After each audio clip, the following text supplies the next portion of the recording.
All right, welcome to Bringing It Back to the People. I'm Andrea Tupola, representative for District 43, the State House of Representatives, and I'm here with Aumua Amata, who is also a congresswoman from American Samoa, just recently elected, and we're gonna talk about some of the things that she's been going through as a congresswoman and see how some of that ties into what we're doing here in Hawaii. Some of the things that we have in common is that we're both newly elected Samoan women, and so I want Congresswoman to basically explain to us a little bit about her background and how she got into the Congress. So a few things that happened was that the person who held your seat prior to you had for 26 years. That's right. And so how hard was it for you to win this election?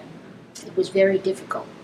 What we did was we conducted a very grassroots campaign, and what that meant was that we took the campaign into every village, knocked on every door, climbed up and down mountains, got chased and bitten by dogs, and another interesting aspect of it was that there were actually 9 candidates running.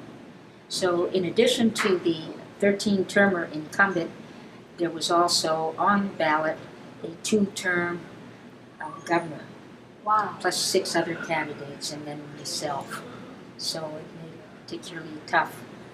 But God blessed us on election day, and I fully intend to not disappoint the people. Of all the people who were running, how many of them are female? There were 3 females, including myself. And coming from a society where you come from, where it's kind of male-dominated, or leadership, how did the people take that, and why do you think their preference was towards a female Samoan woman to represent them this time around? Well, when I talked to my father about this many years ago, about wanting to run for public office, he looked at me and he said, well, it's going to be tough. It's going to take a very long time, probably 20 years. And as it turns out, that is how long it took for me to get in. You see, I first started running in 1994. Really? I've run every 2 years for Congress since then. After 10 tries, I was ready to hang it up, but my supporters were just warming up, and so we decided to give it another go-around, and on the 11th try, we were victorious. Wow. Wow. That kind of surprised me because I didn't know that that had happened. Trying 11 times. I think here in Hawaii, people try 2-3 times and then they stop. They think maybe it's not their time. For me, it was the very first time I had ever run, but my predecessor had held the seat for 8 years, and in Hawaii, once you get in one election, it's so hard to lose your seat because of name recognition, because of just everyone kind of wanting the same person, the same status quo of whatever is being offered. And in Samoa, they must have really wanted a change, because 26 years of having the same person. So what is going on in American Samoa that you think kind of generated that desire for a change? Well, I do think that the young people are waking up. Part of it is also the internet. And right now we are laying the fiber optic cable in the outer islands of Ofu, Osenga, and Ta'u. And that means the communications will really explode. There's also the use of social media. Many Samoans like Facebook and all of this.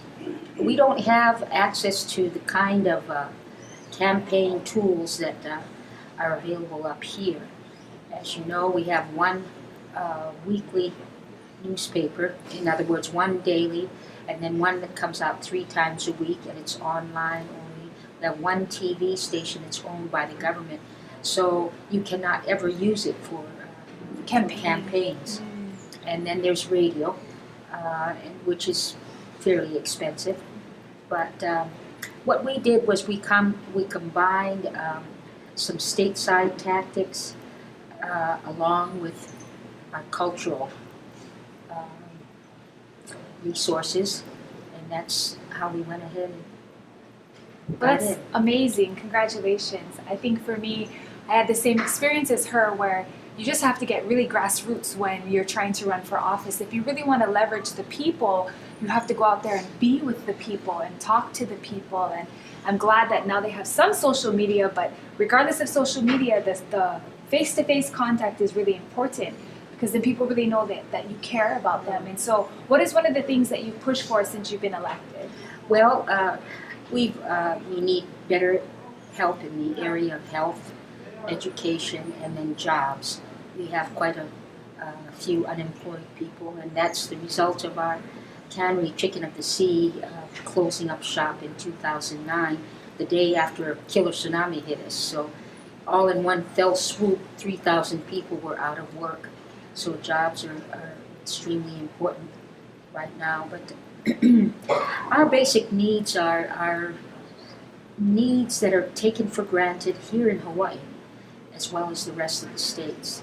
These are things that people have been getting up here for a long time. We're still struggling to improve our infrastructure, try to improve the disparity between American Samoan students in education vis-a-vis the ones in the States.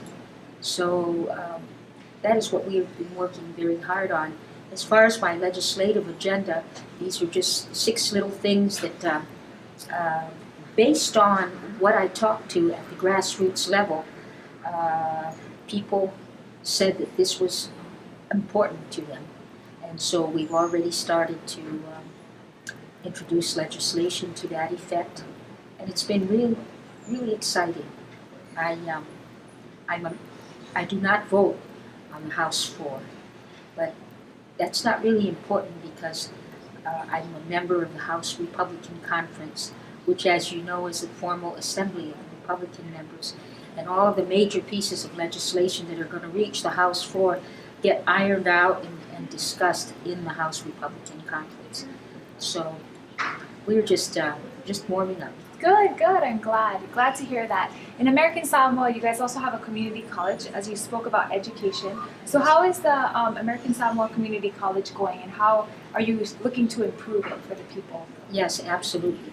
We lost our Upward Bound program, and little things like that help our youngsters, especially those who they could be the first person going to college in that particular family.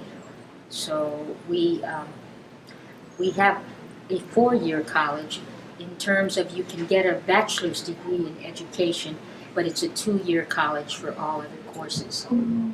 And And one of your things is also that you grew up here in Hawaii. Am I right? Did you go to high school here? I didn't grow up here, but I went to high school here at Sacred Hearts in Kaimuki. Oh. And with a special arrangement, I was able to board at Sacred Hearts Convent in Nu'uanu, and the nuns would drive me to Kaimuki every morning. For all of you just tuning in, this is Congresswoman Aumua Amata Raywagon, and she's just recently elected to Congress. But what I'm mentioning here is that for many of the Samoans, and you can correct me if I'm wrong, coming to high school here in Hawaii is an opportunity that many of them take, and so she was able to attend Sacred Hearts. That's right. And so she does have some Hawaii connections. So coming here to Hawaii, since you did your high school years here, how do you see it different or the same as what you have to do in American Samoa? It was quite an enculturation process for me. Right. And but I missed back home. I never thought that I would really go much beyond education in the village there. But my parents had some other things in mind, and they wanted me to broaden my horizons. So the first step was to come here to Sacred Hearts Academy. Very blessed. You know, I grew up with the Halleck family, and they lived next to us in Hawaii Kai, and they went to Punahou. And I always thought that it was, I guess, different because their parents still worked in Samoa, and they were still running the tuna business and everything, and their kids were just coming here for high school, and then as soon as they finished, they went back to Samoa. But I see it as an opportunity, as you said, to broaden the horizon for the young people. And one of the things that she also did was that she appealed to the young people in this past election where she was successful. So what is the voter percentage out in Samoa? A lot of people get out and vote, not so many. It's actually fairly high.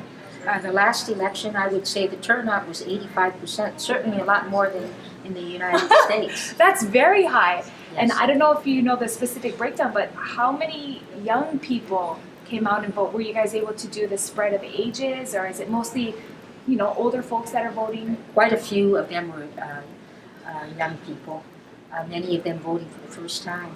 So part of our grassroots effort was we had to go reach out to them. They are young Tongans. When you are born in American Samoa, you are a U.S. national, whether you're Samoan or not. And we would go out into the villages and befriend them and bring them in to get them registered and so forth and so on. And it just kind of took off. I think the young people in American Samoa are looking for hope. Mm-hmm. They are looking for a better future than perhaps their parents are having. Yeah. It's very exciting because here in Hawaii we are struggling trying to get people to get out and vote. And I'm not sure if it's the same in Samoa, but here I think that we've really had a lack of leadership.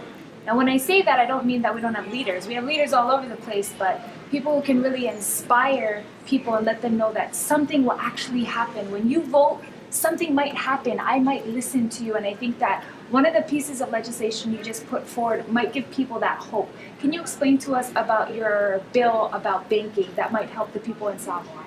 Well, it is checks that come in from off-island are held by the bank for 21 days. And a lot of times when people are trying to make the finances fit, that's a real hardship. So I hope to get that all done, passed the Senate, and have the President sign it into law before too long. And we feel it as though our chances are quite good. It's exciting because even though it sounds like maybe it's something small, it's something that's going to affect every person in Samoa. That's right. And that's the kind of legislation that we need to pass, is the ones that are going to help people in their everyday struggles. Exactly. Not in the struggles that are in 5 or 10 years, but the struggles we have every day. One of the things she brought up is that it's almost like fixing a pothole. For the people in Hawaii, some of the stuff that I'm doing doesn't take legislation to fix traffic or to help them with the commute home. And this is what people are looking for. They're looking for leaders that are going to help them get through their everyday struggles and know that their elected officials are listening to them. And that's something very important that both she and I agree on, is that the people's voices need to be heard, and that's why we went grassroots. That's why we would talk to the people, because we wanted to hear what they had to say about how we could make our communities better.